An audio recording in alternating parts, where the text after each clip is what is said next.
A little over a year ago, I had an addiction. I was addicted to TED Talks. I would watch TED Talks about technology, science, education, philosophy, even talks about city planning. It seemed there was no topic I wasn't interested in as long as it was boiled down into 18 minutes or less. In fact, I think this is what makes TED Talks so addictive. Not only are you listening to intelligent, competent, and often inspiring people give or spread ideas worth sharing, but you're watching them do it in such a short amount of time. As a result, you don't watch just one. You watch one after another one after another one until you realize 3 hours have passed by. But that made me think, what if I did watch just one? And what if, instead of just watching it and moving on, what if I actually discussed the topic with other people and really tried to flesh it out and learn more about it? Well, that's how TED at Midtown was born. And I realized that the Midtown Scholar would be an ideal location for this program. And then after learning that they had just expanded to include a classroom-like room with its own large flat-screen TV, I realized it was most appropriate. So, on June 17th, 2012, the first session of TED Talks at Midtown Scholar was held in this very room. Now, the mission statement I came up with for the program was this: learn new ideas and expand our understanding of the world while sharing our personal knowledge and intellectual resources with others.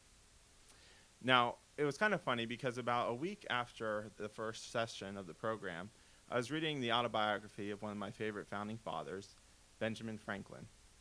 And I was reminded that he had formed a club called the Junto.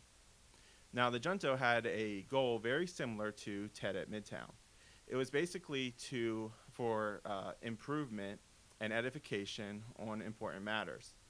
In fact, this is what Benjamin Franklin says in his autobiography. He says, "I should have mentioned before that in the autumn of the preceding year, I'd formed most of my ingenious acquaintance into a club of mutual improvement, which we called the Junto. We met on Friday evenings.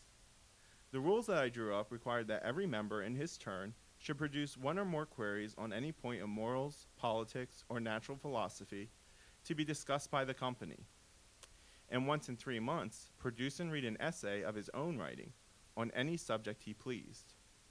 Our debates were to be under the direction of a president and to be conducted in the sincere spirit of inquiry after truth, without fondness of dispute or desire of victory."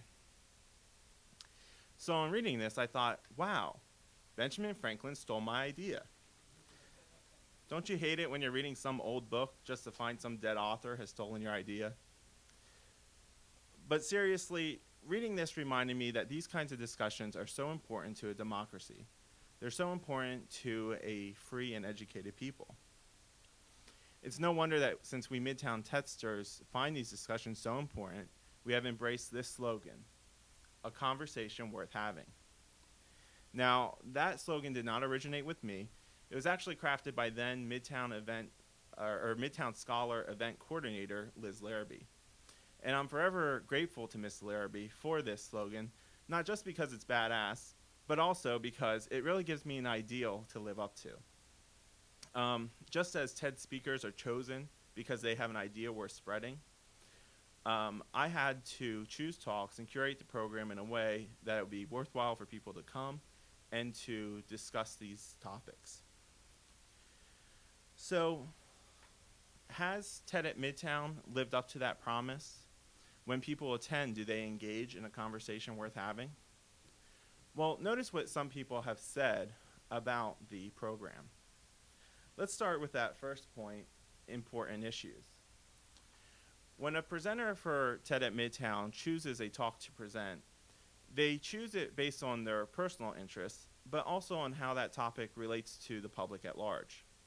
In this very room, we have discussed topics such as the energy crisis, education, the pros and cons of technology, climate change, political philosophy, and even self-fulfillment, along with many other topics.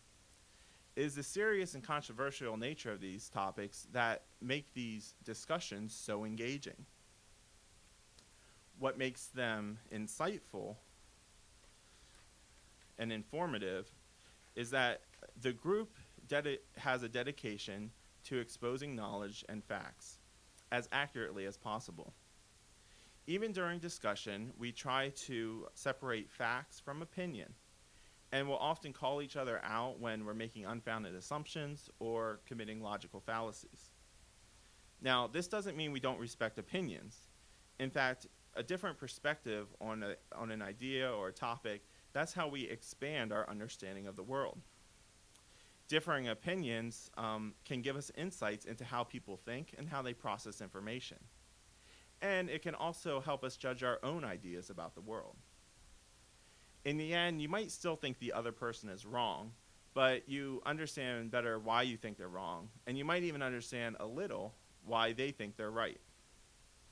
Now, no discussion is perfect, of course, but we try to get to the truth of the matter and then weigh each other's opinions in light of the facts. Indeed, it is in these last 2 points, diversity of opinion and civil dialogue, where TED at Midtown proves itself most useful and edifying. You see, there is only one commonality among Midtown TEDsters. They all desire to expand their understanding of the world and to be exposed to new ideas. Often, that's where the similarities end. We differ in age, different ethnicities, different backgrounds, and even differ in worldviews. And honestly, sometimes all this diversity can be a pain in the ass. But it is through this crucible of diversity where the virtues are really refined for Midtown TEDsters. You see, we learn how to share ideas more effectively. And we also learn how to express our own opinions more effectively. We learn patience, a lot of patience. I know sometimes there's times when I personally am seething to make a counter argument, but I try to wait my turn and speak calmly. I've also learned to be more Socratic than autocratic, trying to use questions to draw out what people are saying, and also use questions to form my own argument. Also, when it's pointed out that a thought or an opinion of my own doesn't really hold water, I know that I learn humility. And despite the differing opinions that we all hold, we still show respect for each other, and we always leave the session as friends. If TED at Midtown has taught me anything, it's that you don't run from ideas that differ from your own, but you engage, analyze, question, and put your own ideas to the test. We should never fear or shy away from controversial topics because it's through these discussions that we expand our understanding of the world and also strengthen our own constitution. So after a year of TED at Midtown, what does the future hold for the program? Well, as curator, I have 5 goals for the future of TED at Midtown. The first goal is even more diversity. Yes, we do have a diverse group now, but it's not always consistent from week to week. And I would like to see people of more ethnicities and broader backgrounds coming to share their perspective on these topics. I love it when someone stumbles into a TED at Midtown session and they end up applying a unique perspective or a unique life experience to the topic at hand. It's in these chance occurrences that makes each session unique and interesting. The second goal is more participation from the community. I would love to see a regular attendance each week of over 10 people at the TED at Midtown sessions. Also, I'd like to see more people step up to the plate and offer to present a TED Talk. The third goal is to make discussions a little more orderly. I intend to experiment with time limits on participant comments, as well as other discussion tools to keep the discussion more on topic and to help things run a little more smoothly. A fourth goal is special evening sessions. I want to try to extend TED at Midtown's reach, so I intend to have some occasional evening sessions that might work better for other people's schedules. I've also spoken to the co-founders of Startup Harrisburg about having special sessions at their venue for talks that relate to business matters. And the fifth goal, and the one I'm most excited about, are more original live talks.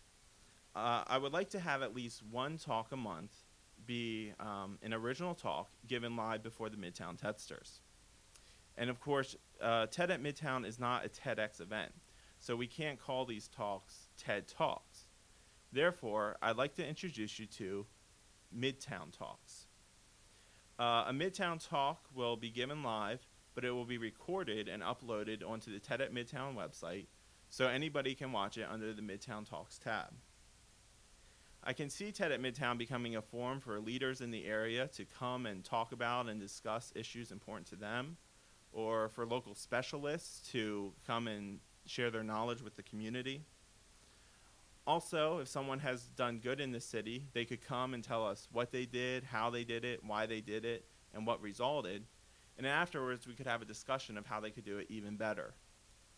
Or if there are people who are planning to start a business venture or a community venture, they could come and share their vision with us, and then we could give them feedback. So those are some of the exciting things we're planning for TED at Midtown, and some of the reasons why we think the program is pretty great. So if you ever find yourself jonesing for a conversation worth having, we'll be here. All you need to do is show up. Thank you.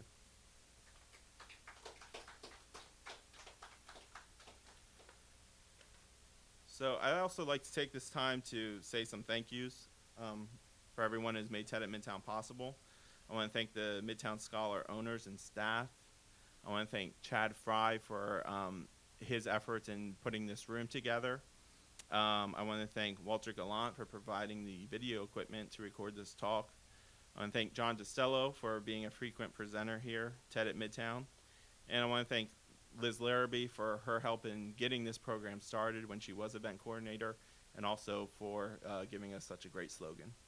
So that's it. Thank you.